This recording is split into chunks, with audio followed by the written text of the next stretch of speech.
Breaking news. IBomma Ravi తెలుగు సినీ పరిశ్రమలో ఐబొమ్మ రవి చేసిన పైరసీ ఒక సంచలనం. ఈ పైరసీ కేసులోను బెట్టింగ్ యాప్స్ ప్రమోషన్ కేసులోను ఐబొమ్మ రవి అరెస్ట్ అయి ప్రస్తుతం పోలీసు కస్టడీలో ఉన్నాడు. పోలీసులు మరో 3 రోజులు కస్టడీకి ఎక్స్టెన్షన్ చేయమని కోర్టును అభ్యర్థించడంతో కోర్టు అనుమతితో మరో 3 రోజులు పోలీస్ కస్టడీలో విచారణ ఎదుర్కొంటూ ఉన్నాడు. ప్రస్తుతం ఐబొమ్మ రవికి సమాజంలో ప్రజల నుంచి కొంత మద్దతు కనిపిస్తూ ఉంది. కానీ ఈ మద్దతు అవాంఛనీయమైన మద్దతు అని పరిశ్రమకు చెందిన వాళ్ళు అంటున్నారు, పోలీసులు అంటున్నారు ఐబొమ్మ రవి నేరం చేశాడు అని. అయితే ఐబొమ్మ రవిని విచారిస్తున్నప్పుడు అతను ఏమీ చెప్పడం లేదు, మౌనంగానే ఉంటున్నాడు అని చెప్పిన పోలీసులు ఇప్పుడు మాత్రం ఐబొమ్మ రవి చెప్పిన ఒక విషయం గురించి బయటకు వచ్చింది.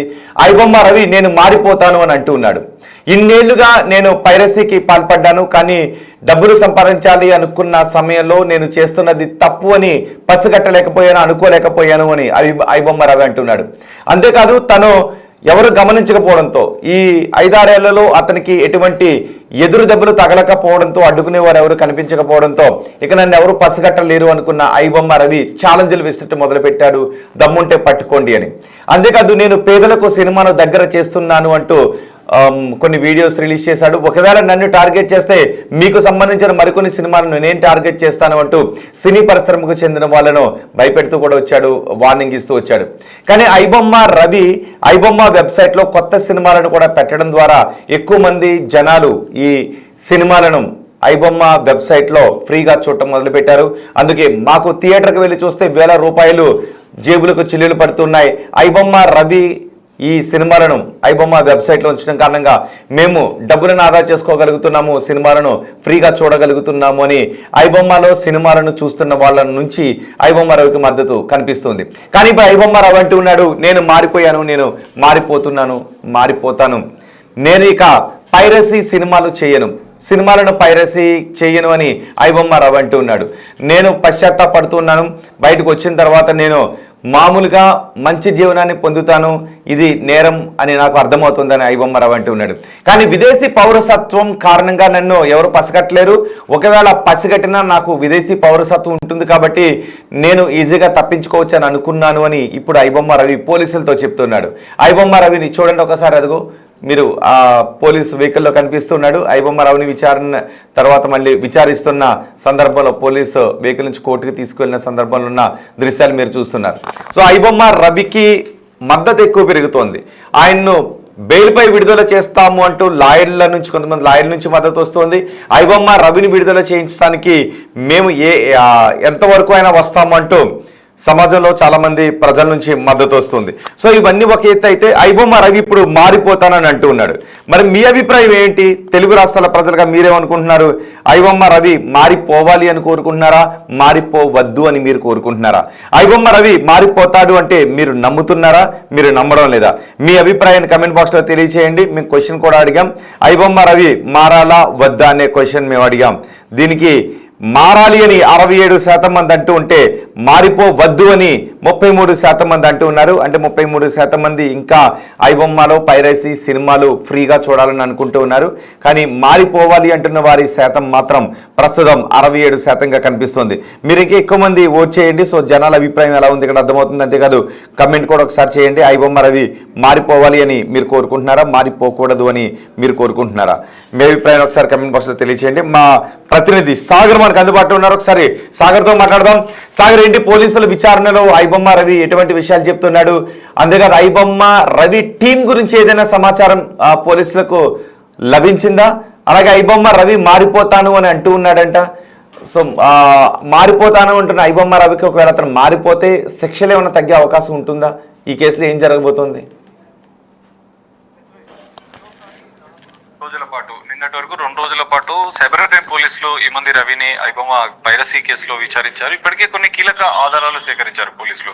వాటిని ముందుంచి నిన్న ప్రశ్నించినట్లు కూడా తెలుస్తోంది. ఏదైతే ఏంజెలా నెట్వర్క్ కి సంబంధించినటువంటి ఈయన దాదాపు 17 ఐబొమ్మతో పాటుగా బొప్పం టీవీకి సంబంధించినటువంటి 17 వెబ్సైట్లు ఈఆర్ ఇన్ఫోటెక్ అనే అమెరికా సంబంధించినటువంటి సంస్థ పేరుతోనే, తన పేరుతో ఉన్నటువంటి సంస్థ పేరుతోనే వీటన్నిటిని కొనుగోలు చేసినట్లు కూడా ఆ ఇన్వాయిస్ లను ముందుంచి ప్రశ్నించినట్లు కూడా తెలుస్తుంది. గతంలో 5 రోజులు హైదరాబాద్ సైబర్ క్రైమ్ పోలీసులు విచారించారు. విచారణకు పూర్తి స్థాయిలో సహకరించిన నేపథ్యంలోనే ఇంకా దర్యాప్తు చేయాలని చెప్పి భావించినటువంటి సైబర్ క్రైమ్ పోలీసులు రెండోసారి కస్టడీకి తీసుకొని విచారిస్తున్నారు. అయితే ఆధారాలు ముందుంచి ప్రశ్నించడంతో ఖచ్చితంగా ఆ అంశాలపైన మాట్లాడాల్సిన పరిస్థితి. సో నిన్న మొదటి రోజు అయితే పూర్తిగా సహకరించిన నేపథ్యంలో రెండో రోజు ఆధారాలను ముందుంచి ప్రశ్నిస్తున్నట్లు కూడా తెలుస్తుంది.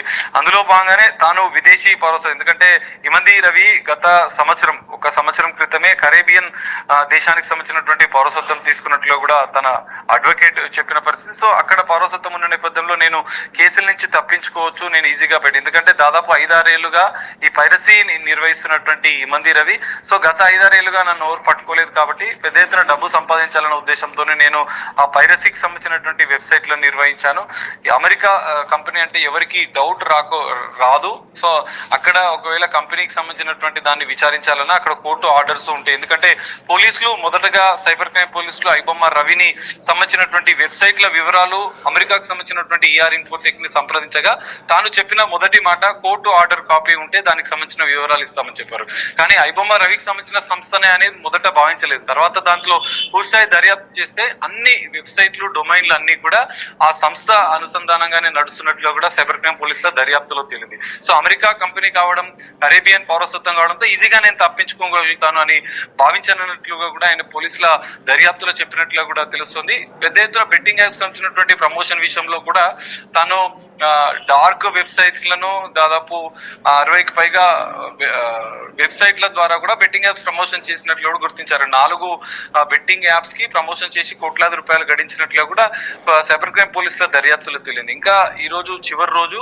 సో ఈ రోజు దర్యాప్తులో మరికొన్ని అంశాలు బయటపడే అవకాశం. అంటే ఐబొమ్మ రవి టీం గురించి ఏదైనా సమాచారం అందిందా? ఇండియాలో అతనికి ఎవరు సపోర్ట్ చేస్తున్నారు? సినీ పరిశ్రమలో ఉన్న ఇంకెవరైనా అతనికి సపోర్ట్ చేస్తున్నారు? కొంతమంది అంటున్నారు సినీ పరిశ్రమ నుంచి. ఎందుకంటే సినిమాలు ఇంకా రిలీజ్ అవ్వకముందే ఐబొమ్మలో పెట్టడానికంటే ముందే నేను చూసిన సినిమాలు కొన్ని ఉన్నాయి అని ఐబొమ్మ రావు చెప్తున్నాడు. మరి సినీ పరిశ్రమలో ఉన్న టెక్నీషియన్స్ ఎవరైనా ఐబొమ్మ రవికి కాంటాక్ట్లో ఉన్నారా?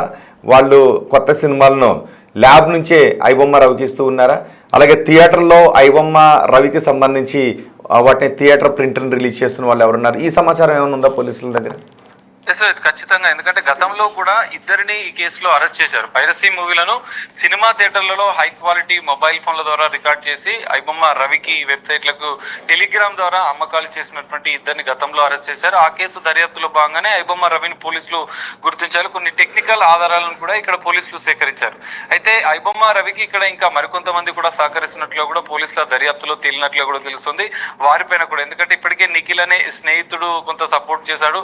సో తను ఇంకా ఎవరితోనైనా ఈ పైరసీ మూవీలను టెలిగ్రామ్ యాప్ ద్వారా ఇంకెవరైనా పంపించారా అన్న దానిపైన పూర్తిస్థాయి దర్యాప్తు కొనసాగుతుంది. ఇంకా కొంతమంది సహకరించినట్లు కూడా తెలుస్తుంది. కరేబియన్ లో దాదాపు కొంతమంది సిబ్బందిని పెట్టి ఈ పైరసీ ముఠాను ఇటు అమెరికాతో పాటుగా ఇటు దుబాయ్ లో కూడా తను సర్వర్లను ఏర్పాటు చేసి వీటన్నిటిని కూడా పైరసీకి సంబంధించినటువంటి ఐబొమ్మని బొప్పం టీవీ నిర్వహించినట్లు కూడా సైబర్ క్రైమ్ పోలీసులు గుర్తించారు. సో ఆధారాలు ముందుంచి ప్రశ్నించడంతో, ఎందుకంటే వెబ్సైట్ల ఇన్వాయిస్లు, ఏంజిలా నెట్వర్క్ సంబంధించినటువంటి సంబంధాలు, ఆర్థిక లావాదేవీలు వీటన్నిటిని ముందుంచి ప్రశ్నించడంతో ఖచ్చితంగా ఐబొమ్మ రవి ఈ విషయం పైన క్లారిటీ ఇవ్వాల్సిన పరిస్థితి ఏర్పడుతున్న నేపథ్యంలో సైబర్ క్రైమ్ పోలీసులకు నిన్న అయితే ఈ అంశాలపైన కొంత నోరు విప్పినట్లుగానే తెలుస్తుంది. సో గతంలో తాను పౌరసత్వం ఉన్న నేపథ్యంలో తనని ఎవరు పట్టుకోలేరన్న ధీమాతో 5-6 సంవత్సరాలుగా ఎవరు పట్టుకోలేరు కాబట్టి ఇప్పుడు నన్ను ఎవరు పట్టుకోలేరన్న ధీమాతోనే పోలీసులకు సవాల్ వేసినట్లుగా కూడా ఆయన పోలీసుల కస్టడీ విచారణలో చెప్పారు. సో ఇప్పటి నుంచి, ఎందుకంటే ఇంకా నేను బయటకు వచ్చిన తర్వాత ఇదంతా తప్పని తెలుసుకున్నానని కొంత పాశ్చాత్తాపడ్డట్లు పోలీసుల ముందు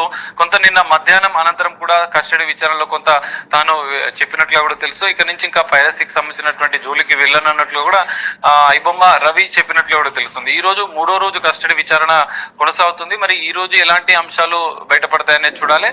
సెక్షన్లు, ఎందుకంటే ఇప్పటికే ఒక్క కేసులో మాత్రం ఇప్పటివరకు 8 రోజులు సైబర్ క్రైమ్ పోలీసులు విచారించారు. ఇంకా మరో 4 కేసులు కూడా తన పైన ఫోర్జరీ కేసు ఉంది, ఇంకా చీటింగ్ కేసు ఉంది, ఇంకా మరికొన్ని సెక్షన్ల పైన కూడా కేసులు నమోదైన నేపథ్యంలో ఆ కేసులో ఈ రోజు కస్టడీ 3వ రోజు విచారణ పూర్తయిన అనంతరం నాంపల్లి కోర్టులో మరో కేసులో పీటీ వారెంట్ ఇష్యూ చేసి తనని అదుపులోకి తీసుకోవాలని పోలీసులు భావిస్తున్నారు. సో ఆ కేసుల్లో కూడా అదుపులోకి తీసుకొని విచారిస్తే ఇంకా ఎలాంటి అంశాలు వెలుకొస్తాయి అనేది చూడాల్సిన పరిస్థితి.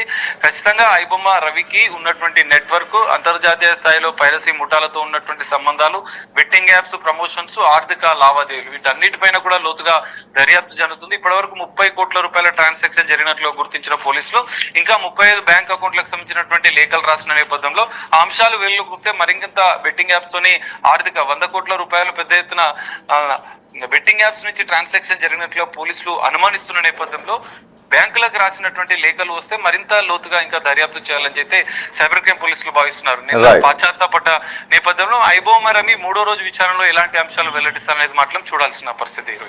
రైట్ సాగర్, ఐబొమ్మ రవి పోలీస్ కస్టడీలో చెప్తున్నాడు, నేను మారిపోతున్నాను, ఇక పైరసీ చెయ్యను నేను అని పశ్చాత్తాపడుతున్నాడు.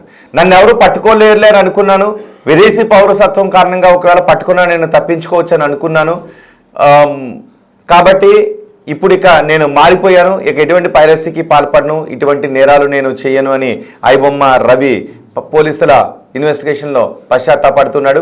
అయినప్పటికీ పోలీసులు ఇంకా ఐబొమ్మ రవి టీం ఎంత ఉంది, ఆయన టీంలో ఎవరెవరు ఉన్నారు అనే విషయంపై ఆరా తీస్తున్నారు. ఎందుకంటే ఐబొమ్మను బ్లాక్ చేసిన తర్వాత ఆ తర్వాత ఐబొమ్మ 1 అంటూ సైట్ కూడా వచ్చింది. సో ఇలాంటి పరిస్థితుల నేపథ్యంలో నిజంగా ఐబొమ్మ రవి మారిపోయాను అంటే నమ్మాలనే విషయం గురించి కూడా ఆలోచిస్తున్నారు. కాబట్టి ఒకవేళ మారిపోతున్నాను అన్నప్పటికీ చట్టాల్లో ఎటువంటి సెక్షన్స్లో ఎటువంటి మార్పు జరిగే అవకాశం ఉండదు. చేసినవి నేరాలు అని కోర్టులో నిరూపిస్తే ఐబొమ్మ రవికి శిక్ష పడే అవకాశం ఉంటుంది. అఫ్కోర్స్ ఆ శిక్ష నెలలు ఉంటుందా, సంవత్సరాలు ఉంటుందా, రోజులు ఉంటుందా, ఫైన్తో వదిలేస్తారా, ఏం జరుగుతుంది అనేది కోర్టు నిర్ణయం తీసుకుంటుంది. కానీ ఐబొమ్మ రవి మారిపోతాడు అంటే మీరు నమ్ముతున్నారా? ఐబొమ్మ రవి మారిపోవాలి అని మీరు కోరుకుంటున్నారా లేదా? తెలుగు రాష్ట్రాల ప్రజలుగా మీ అభిప్రాయం ఏంటి? మీ అభిప్రాయాన్ని కమెంట్ బాక్స్లో తెలియచేయండి. సో ఇప్పటి వరకు వచ్చిన ఒకసారి డేటాను మనం చూద్దాం.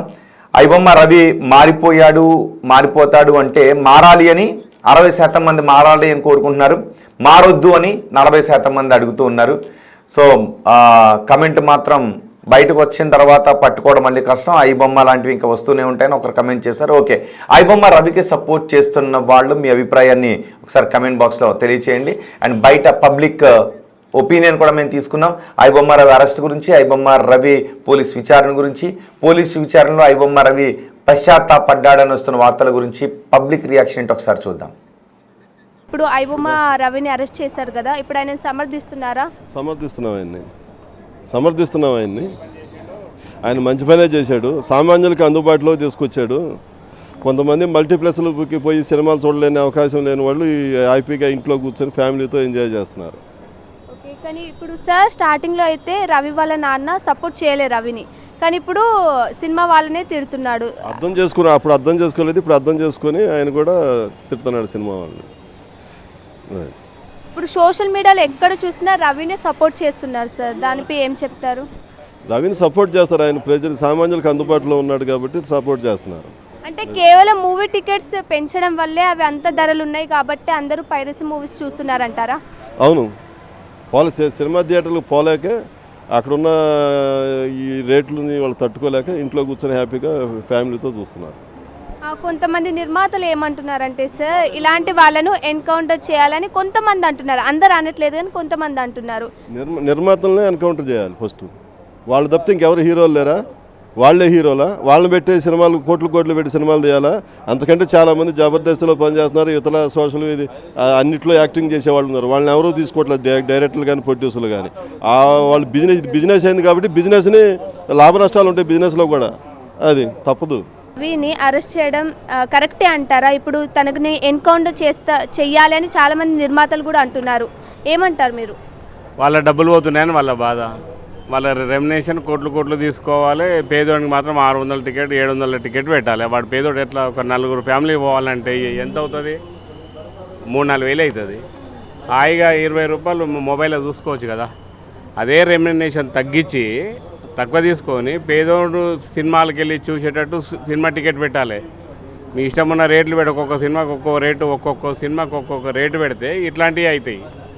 ఇట్లాంటివి కావద్దంటే సామాన్లు ఇంతకుముందు గతంలో ఉండేవి 20 ఏళ్ళ కింద ఎట్లా టికెట్ ఒకటి 50 రూపాయలు, 30 రూపాయలు, 20 రూపాయలు టికెట్ ఉండే. ఆ రోజు 100 థియేటర్లు ఉన్నాయి, ఇలా థియేటర్లే మాయమైపోయినాయి. ఎందుకని హై రేంజ్ అపార్ట్మెంట్ అది ఏంది మాల్లో సినిమాలు పెట్టి 600-700 టికెట్, ఐమాక్స్ పెట్టి ఏసీలు పెట్టి తోసీలు పెట్టి చేసే వరకు అది ఇటువంటి దొంగతనాలే అవుతాయి. అంటే సార్ కేవలం పోతాడు ఇంకోటి వస్తారు, రేపొద్దున ఆడిపోతారు, రేపొద్దున ఇంకోటి వస్తారు. ఎంతమందిని ఎన్కౌంటర్ చేస్తారు? మొత్తం పబ్లిక్నే ఎన్కౌంటర్ చేసేస్తే సినిమా చూసే ఛాన్సే ఉండదు. ఇక అవసరమే లేదు. ఇక ఆ ఎన్కౌంటర్ ఎందుకు, పట్టుకోవడం ఎందుకు, పోలీసు వాళ్ళ పైసలు దండగ ఎందుకు? అంటే కేవలం టికెట్ రేట్స్ ఎక్కువ ఉన్నాయి, అందుకే పైరసీ మూవీస్ చూస్తున్నారు సార్. ఎప్పుడైతే టికెట్ రేట్ పెరిగిందో మనకు చీఫ్ ఎక్కడొస్తే అక్కడే పోతారు పబ్లిక్. వీళ్ళు చేసేది దాన్ని ఎన్కౌంటర్ చేసినా ఏం ఆగదు, ఏది చేసినా ఆగదు. ఇంకోటి పుట్టుకొస్తూనే ఉంటాడు ఇంకోటి.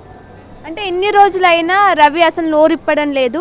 నిజంగానే రవి ఒక్కడే ఇదంతా చేశాడా సార్? వెనకాల ఎవరైనా టీం ఉండుంటారా?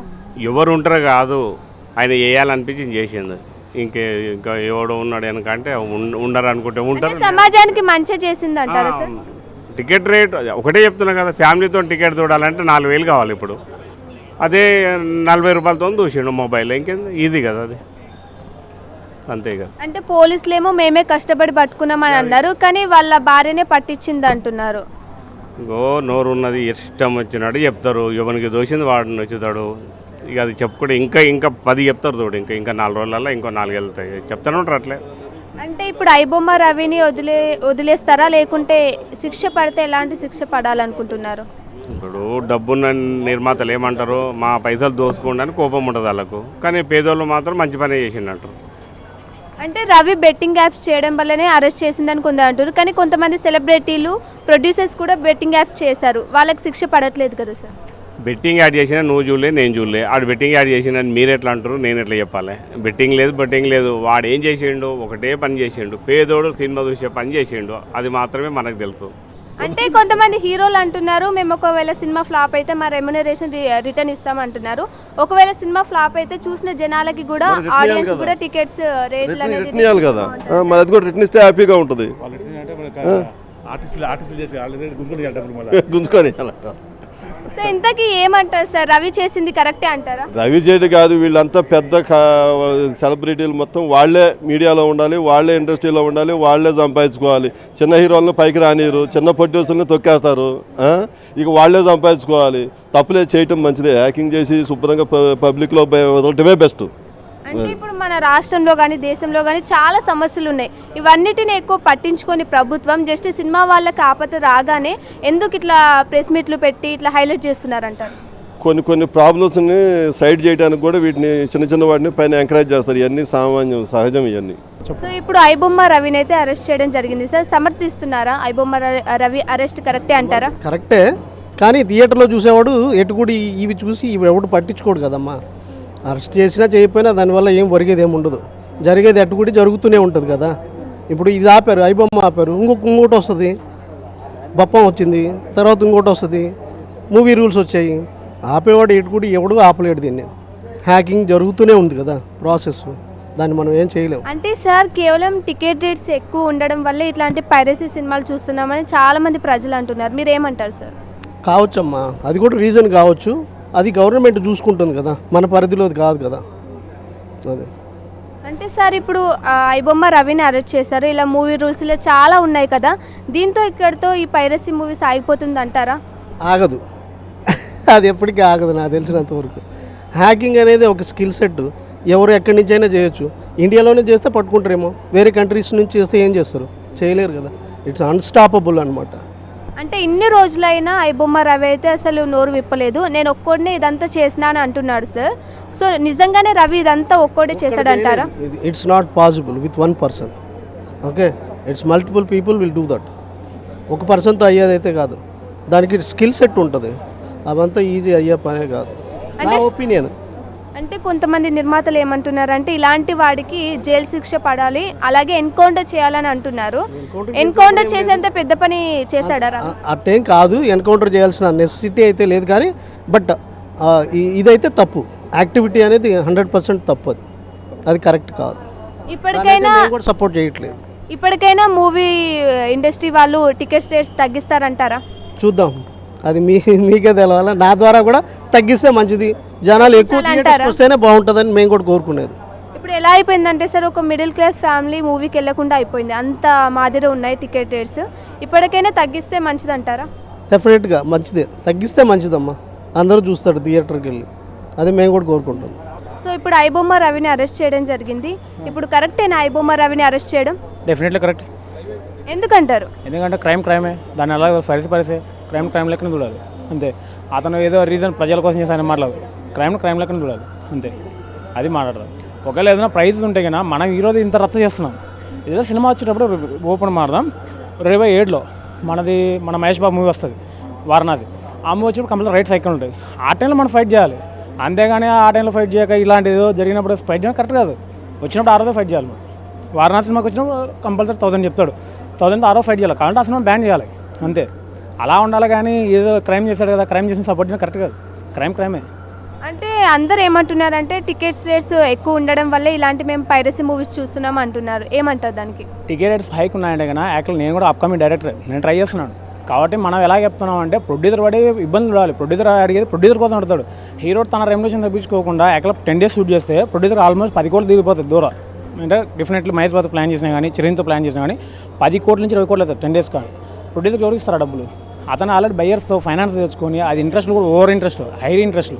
అంటే నేనే అతను కష్టాలు చెప్తలేను, అతనికి బడ్డన్ అయిపోతుంది. ఆ బడ్డన్ అయినప్పుడు యాక్చువల్గా ఏం చేస్తుంటే హీరో తన రెమ్యునరేషన్ ఇది నా మార్కెట్ అంటాడు, 100 కోట్లు పెట్టిన అతను చూస్తున్నారు, నా మార్కెట్ మీద నడుస్తుంది కాబట్టి నువ్వు నాకు ఇవ్వాల్సిన అతను డిమాండ్ చేస్తున్నాడు. ఇదేమన్నా మనం తెలుగు ఇండస్ట్రీ పైన ఫైట్ చేయాలి మనం, మీరు ఈ రేట్లు తగ్గించుకోండి అని. ఇప్పుడు యాక్చువల్గా చిరంజీవి గారు ఎంతో సంపాదించుకున్నారు, అతను రెమ్యునరేషన్ తగ్గించుకొని చెప్పాలి, సంపాదించుకున్నాడు.